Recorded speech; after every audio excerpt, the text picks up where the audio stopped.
ہاں اللہ کا وعدہ ہے ان لوگوں سے جو ایمان لائیں اور نیک عمل کریں، ان کے لیے مغفرت بھی ہے اور اجر عظیم بھی ہے۔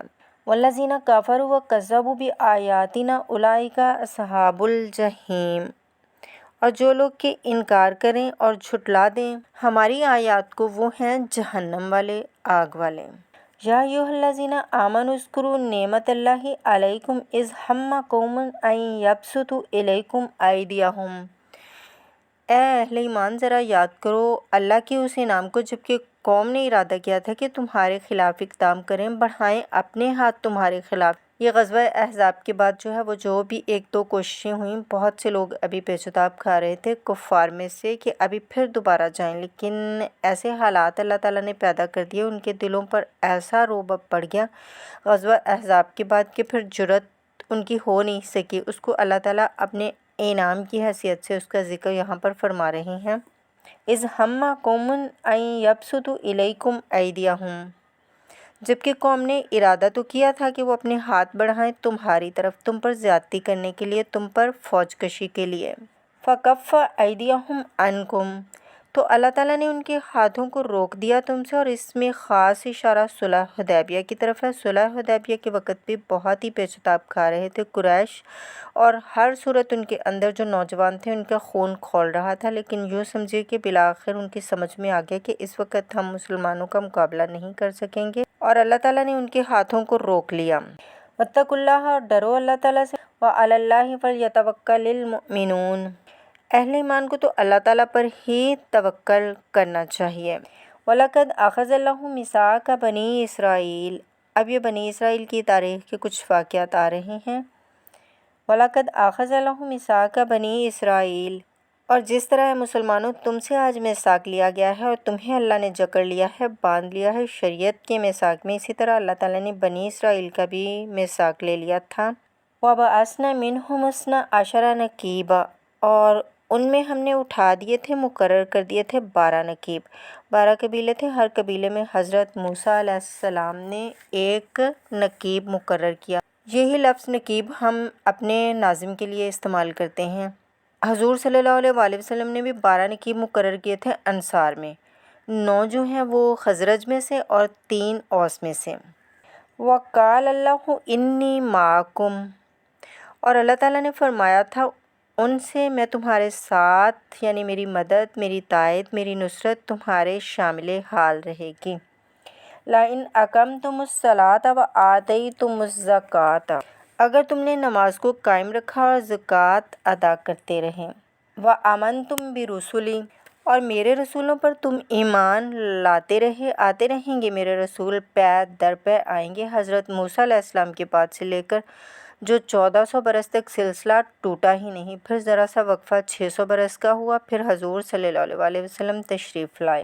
وَعَزَّرْتُمُوہُمْ، اور ان کی تم مدد کرتے رہو گے۔ وَأَقْرَضْتُمُ اللَّهَ قَرْضًا حَسَنًا، اور اگر تم اللہ کو قرض حسنہ دیتے رہو گے، اپنے مال خرچ کرتے رہو گے اللہ کے دین کے لیے۔ لَأُكَفِّرَنَّ عَنْكُمْ سَيِّئَاتِكُمْ، تو میں لازماً دور کر دوں گا تم سے تمہاری برائیوں کو۔ وَلَأُدْخِلَنَّهُمْ جَنَّاتٍ تَجْرِي مِن تَحْتِهَا الْأَنْهَارُ، اور میں لازماً داخل کروں گا ان باغات میں جن کے دامن میں ندیاں بہتی ہوں گی۔ فَمَن كَفَرَ بَعْدَ ذَلِكَ، اور جس نے بھی کفر کیا اس کے بعد، مِنْکُمْ تم میں سے، فَقَدْ ضَلَّ سَوَاءَ السَّبِيلِ، تو وہ تو سیدھے راستے سے بھٹک کر رہ گیا۔ فَبِمَا نَقْضِهِم مِّيثَاقَهُمْ لَعَنَّاهُمْ، پس ان کے اپنے اسی عہد کو توڑنے کے باعث ہم نے ان پر لعنت فرمائی۔ یہ لَعَنَّاهُمْ جو میں نے وہاں پر محذوف قرار دیا تھا، یہاں پر وہ واضح آ گیا۔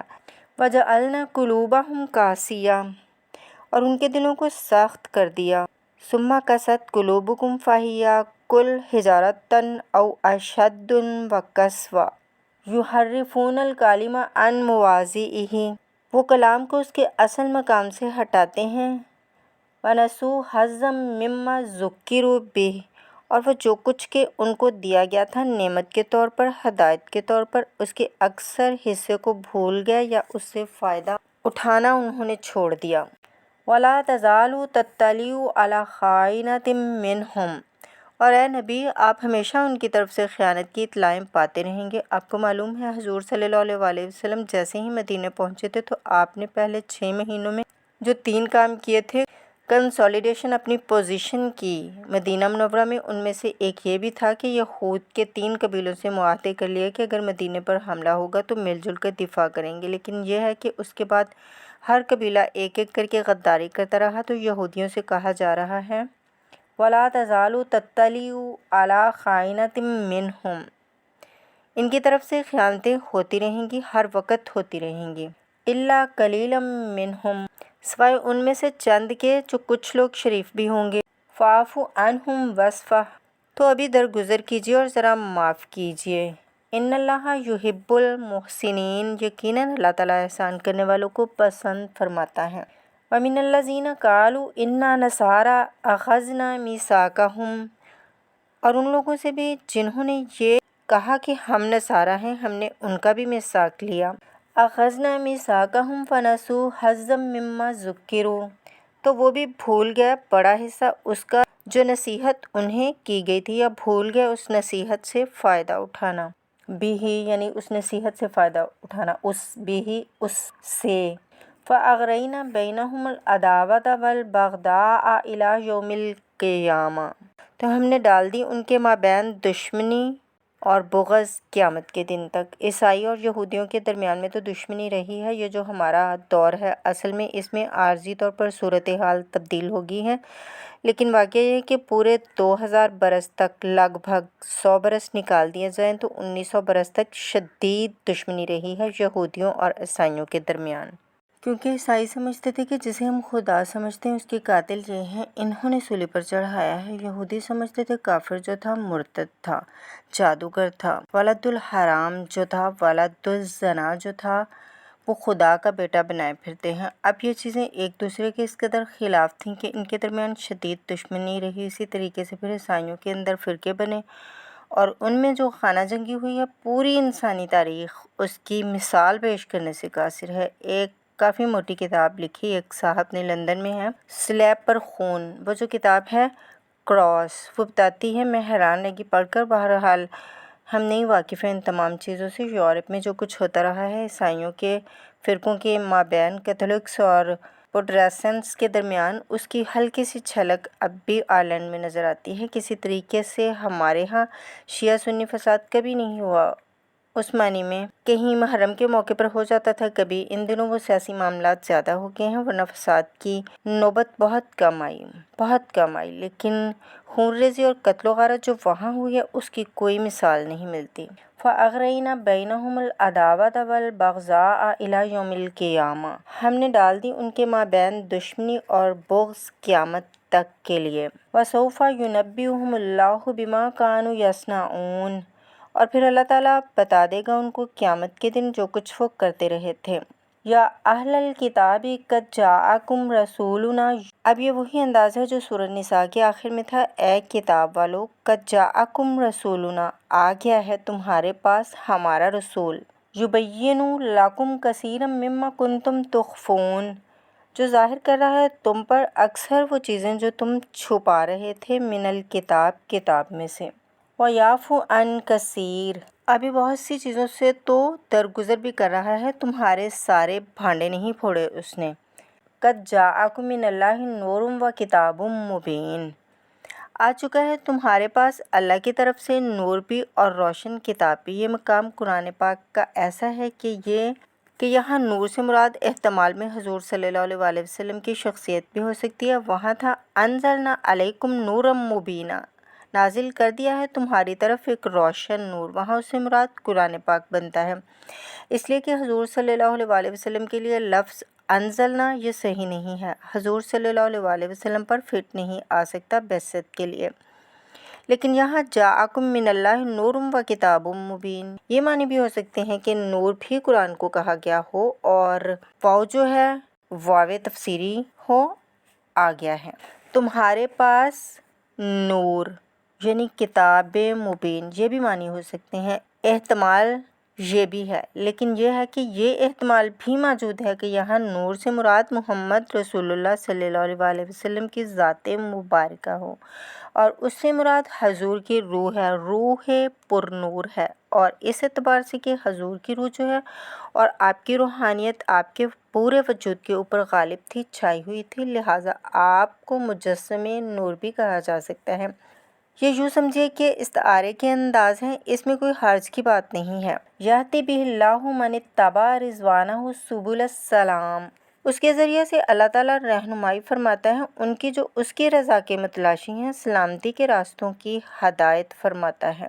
وَيُخْرِجُهُم مِّنَ الظُّلُمَاتِ إِلَى النُّورِ، اور نکالتا ہے انہیں اندھیروں سے روشنی کی طرف، بِإِذْنِهِ، اپنے حکم سے، وَيَهْدِيهِمْ إِلَىٰ صِرَاطٍ مُّسْتَقِيمٍ، اور انہیں ہدایت دیتا ہے سیدھے راستے کی طرف۔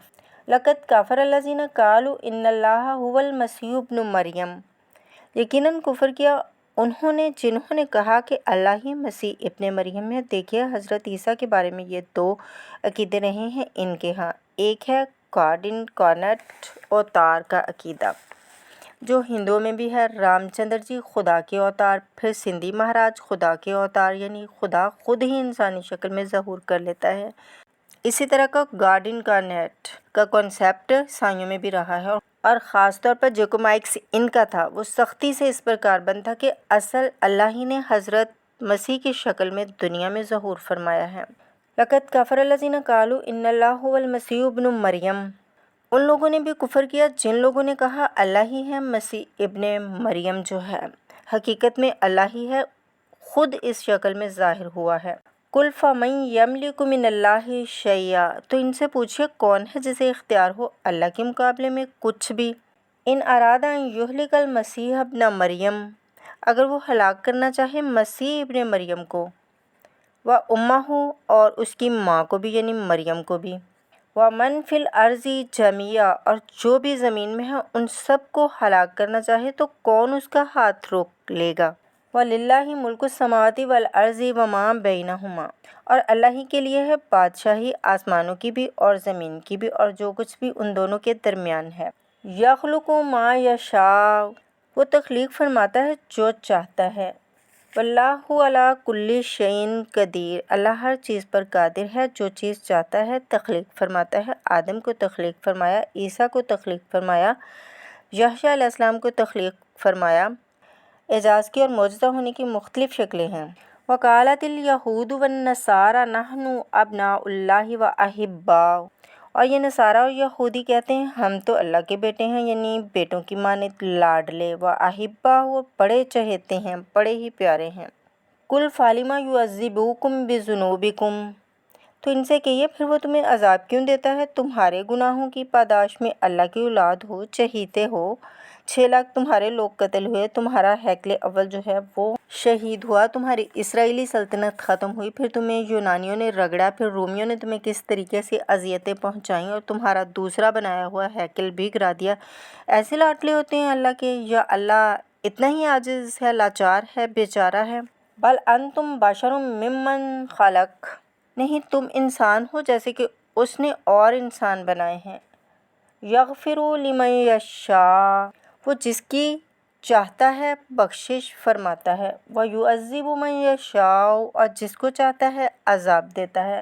وَلِلَّهِ مُلْكُ السَّمَاوَاتِ وَالْأَرْضِ، اور آسمانوں اور زمین کی کل بادشاہی اللہ ہی کے لیے ہے۔ وَمَا بَيْنَهُمَا، اور جو کچھ ان دونوں کے مابین ہے ان کی بھی۔ وَإِلَيْهِ الْمَصِيرُ، اور اسی کی طرف لوٹ جانا ہے۔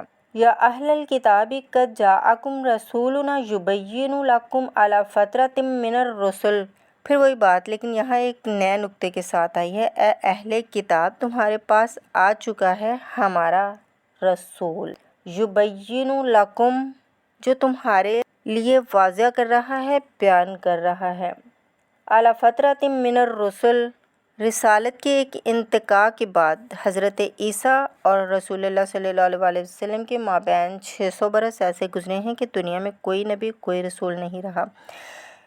یہ وقفہ عارضی تھا اور پھر حضور صلی اللہ علیہ وسلم کی بعثت، اور پھر وقفہ جو تھا وہ دائمی ہو گیا، یعنی اختتام ہو گیا۔ رسولوں کی آمد کا سلسلہ رسالت کا دروازہ بند ہو گیا۔ 600 برس کے لیے عارضی بند، پھر رسول صلی اللہ علیہ وسلم کی تشریف آوری کے بعد تا قیامت تک دروازہ بند ہو گیا۔ ان تقولوا ما جاءنا من بشیر، مبادا تم یہ کہو کہ ہمارے پاس تو کوئی نہیں آیا، کوئی بشارت دینے والا، ولا نذیر، اور نہ کوئی خبردار کرنے والا۔ فقد جاءکم بشیر و نذیر، تو سن لو آ گیا ہے تمہارے پاس خبردار کرنے والا اور بشارت دینے والا، رسول مبشرین و منذرین، للہ یکون للناس علی اللہ حجۃ بعد الرسل وکان اللہ عزیزا حکیما، واللہ علی کل شیء قدیر، اور بے شک اللہ تعالیٰ ہر چیز پر قادر ہے۔ آمنت باللہ، صدق اللہ العظیم۔